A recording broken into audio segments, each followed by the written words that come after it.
नमस्कार, Byju's exam prep IAS Hindi में आप सभी का स्वागत है। और आज हम आज के बिग न्यूज़ में चर्चा करने वाले हैं लोथल में बनने वाले हेरिटेज कॉम्प्लेक्स को लेकर के। तो इससे जुड़ी हुई जो भी महत्वपूर्ण बातें हैं उस पर हम आज चर्चा करने वाले हैं। लेकिन आज के विषयों पर चर्चा करने से पहले कुछ महत्वपूर्ण सूचनाएं आप सभी के लिए हैं। आप सभी को ध्यान में रखना है कि हमारे द्वारा बिग न्यूज़ को फिर से शुरू किया गया है और इसका प्रसारण रोजाना किया जाएगा हमारे यूट्यूब चैनल पर। तो इस बात को आपको ध्यान में रखना है।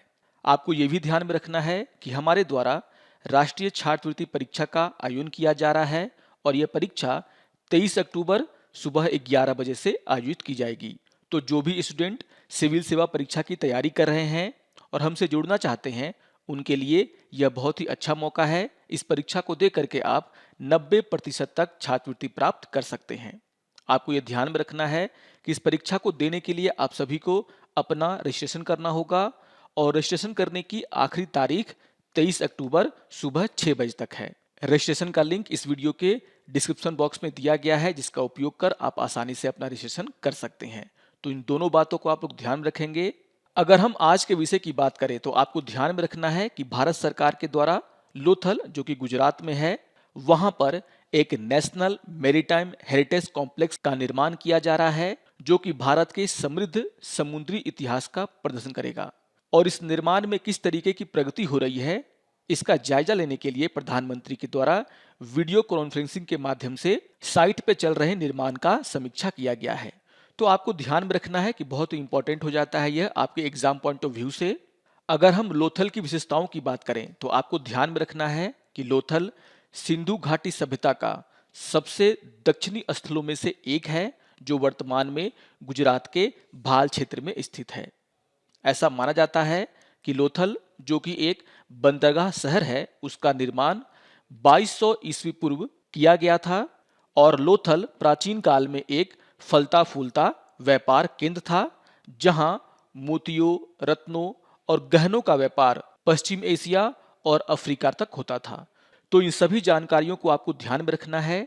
अगर हम लोथल शब्द के बारे में बातें करें तो यहां पर आपको ध्यान में रखना है कि यह जो शब्द है लोथल, यह दो शब्दों के मेल से बना है। पहला शब्द है लोथ और दूसरा शब्द है थाल, जिसका गुजराती में मतलब होता है मृतकों का टीला, यानी कि the mound of the dead. आपको यह भी ध्यान में रखना है कि संयोगवश मोहनजोदड़ो शहर, जो कि अब पाकिस्तान में है, उसका अर्थ भी सिंधी में मृतकों का टीला ही होता है। तो कुछ बहुत ही महत्वपूर्ण जानकारियां हैं जिसको कि आपको ध्यान में रखना है। अगर हम लोथल के खोज के बारे में बातें करें तो आपको ध्यान में रखना है कि जो हमारे इंडियन आर्कियोलॉजिस्ट हैं, उन्होंने गुजरात के सौराष्ट्र में 1947 के बाद हड़प्पा सभ्यता से जुड़े हुए शहरों की खोज शुरू की थी। और यहां पर आर्कियोलॉजिस्ट एसआर राव के नेतृत्व में उनकी टीम ने बहुत सारे हड़प्पा स्थलों की खोज की, जिसमें लोथल का बंदरगाह शहर भी शामिल था। लोथल में फरवरी 1955 से लेकर के मई 1960 तक के बीच खुदाई का कार्य किया गया। और यहां पर जो आर्कियोलॉजिकल सर्वे ऑफ इंडिया है, उसका यह कहना है कि लोथल दुनिया का सबसे पुराना ज्ञात डॉक था, जो लोथल शहर को साबरमती नदी के एक प्राचीन मार्ग से जोड़ता था। तो कुछ बहुत ही महत्वपूर्ण बातें हैं जिसको कि आपको ध्यान में रखना है। इसके अतिरिक्त यहाँ पर गोवा में स्थित नेशनल इंस्टीट्यूट ऑफ ओशिनोग्राफी, उसके द्वारा भी इस साइट का परीक्षण किया गया, जिसमें उनके द्वारा इस साइट पर मैरीन माइक्रोफॉसिल्स, नमक जिप्सन क्रिस्टल की खोज की गई, जो ये दर्शाता है कि यह जो साइट है वहां तक समुद्र का पानी पहुंचता था और निश्चित रूप से जो लोथल है वह एक डॉकयार्ड था। तो लोथल के बारे में जो ये जानकारियां दी गई हैं वो आपके एग्जाम पॉइंट ऑफ व्यू से काफी इंपॉर्टेंट है, इसको आप लोग ध्यान में रखेंगे। अगर हम जो ऑनगोइंग प्रोजेक्ट है उसकी बात करें तो यहां पर आपको ध्यान में रखना है कि यह जो राष्ट्रीय समुद्री विरासत परिषद बनाया जा रहा है, इसकी शुरुआत जो है मार्च 2022 में की गई थी। और यहां पर यह कहा गया है कि इसमें जो प्रोजेक्ट बनाए जाएंगे उसमें लगभग 3,500 करोड़ का खर्च किया जाएगा।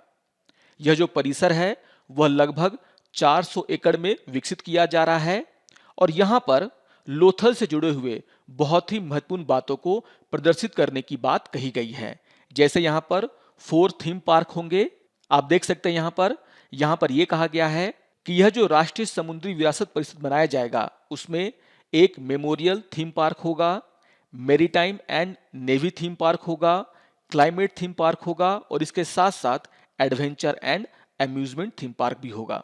इस प्रोजेक्ट में यह भी कहा गया है कि इसमें दुनिया का सबसे ऊंचा लाइट हाउस संग्रहालय यानी कि लाइट हाउस म्यूजियम बनाया जाएगा।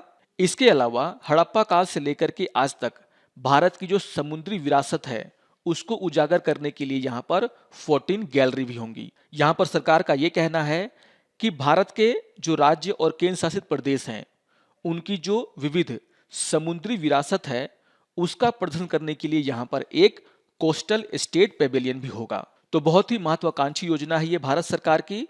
तो इस योजना से जुड़ी हुई जो महत्वपूर्ण बातें हैं उसको भी आपको ध्यान में रखना है। अगर हम इस बात पर चर्चा करें कि आखिर लोथल को ही इस योजना के लिए क्यों चुना गया है, तो आपको ध्यान में रखना है कि 2014 में लोथल को यूनेस्को के विश्व धरोहर स्थल के रूप में नामित किया गया था। हालांकि इसका आवेदन अभी भी लंबित है। यह बहुत ही इंपॉर्टेंट पॉइंट है जिसको कि आप लोग ध्यान में रखेंगे। यूनेस्को को जो डोजियर सौंपा गया नामांकन के लिए उसमें यह कहा गया है कि लोथल का जो उत्खनन स्थल है यानी कि जो साइट है वह सिंधु घाटी सभ्यता का एकमात्र बंदरगाह शहर है। और यहां पर जो उपग्रह की छवियां हैं उसको भी लगाई गई हैं जिससे यह पता चलता है कि लोथल में जो नदी चैनल थे जो कि अब सूख गए हैं उनके द्वारा हाई टाइड के दौरान काफी मात्रा में समुद्र से पानी लाया जाता था जो कि इसके बेसिन को भर देता था और इसके कारण यह नावों को ऊपर की ओर नौकायन की सुविधा प्रदान करता था। तो जो डोजियर यहाँ पर सौंपा गया है उसमें इस बात के प्रमाण दिए गए हैं कि लोथल सिंधु घाटी सभ्यता का एकमात्र बंदरगाह शहर था। यहाँ पर यूनेस्को ने भी ये कहा है कि वहां पर जो पत्थर के लंगर पाए गए हैं और इसके अलावा जो सील पाई गई हैं वह संभवतः फारस की खाड़ी यानी कि पर्शियन गल्फ से संबंधित है। तो खुद यूनेस्को भी इसको एक बहुत ही पुराना और इंपॉर्टेंट साइट मानता है, एक बंदरगाह शहर मानता है। और यहाँ पर जो डोजियर सौंपा गया है उसमें यह कहा गया है कि लोथल का जो विरासत मूल्य है वह दुनिया भर के जो अन्य प्राचीन बंदरगाह शहर हैं उनके बराबर है। जैसे यहाँ पर इसकी तुलना पेरू के जेल हाँ से की गई है जो कि एक पुराना बंदरगाह शहर है, उसी तरीके से ऑस्ट्रिया जो कि रोम का एक पोर्ट है उससे इसका तुलना किया गया है। इटली में जो कार्थेज है उससे इसका तुलना किया गया है। इसी तरीके से चीन में हेम्पू जो कि एक बहुत ही पुराना बंदरगाह शहर है उससे इसकी तुलना की गई है। यहां पर यह कहा गया है कि मिस्र में जो कैनोपस प्राचीन बंदरगाह शहर है या फिर इजराइल का जो जाफा है हम लोथल की तुलना जो है उससे कर सकते हैं। तो काफी इंपॉर्टेंट जानकारियां यहां पर दिया गया है। यहां पर यह भी कहा गया है कि अगर हम इसकी तुलना अन्य सिंधु बंदरगाह शहरों से करें तो यहां पर यह कहा गया है कि लोथल की तुलना जो है बालाकोट जो कि अब पाकिस्तान में है, खिरसा जो कि गुजरात के कच्छ में है और कुंतासी जो गुजरात के राजकोट में है उससे की जा सकती है। तो अगर हम इस बात पर चर्चा करें कि आखिर लोथल को ही यहाँ पर इस परियोजना के लिए क्यों चुना गया है तो आप समझ सकते हैं कि लोथल का जो विरासत है और उसका जो मूल्य है वह दुनिया के अन्य विश्व धरोहर स्थलों के बराबर ही है। और इसलिए कहीं ना कहीं भारत सरकार ने लोथल में जो है इस योजना को बनाने का शुभारंभ किया। तो यहाँ पर इससे जुड़ी हुई जो भी महत्वपूर्ण बातें मैंने आपको बताई हैं उसको आपको ध्यान में रखना है। आशा करता हूं कि आप सभी को आज का ये बिग न्यूज़ पसंद आया होगा। अगर ये वीडियो आपको अच्छा लगे तो आप जरूर इसको लाइक करें, शेयर करें और दूसरों को भी हमारे चैनल को सब्सक्राइब करने के लिए प्रेरित करें। तो मिलते हैं बिग न्यूज़ के अगले अंक में, तब तक के लिए नमस्कार और धन्यवाद।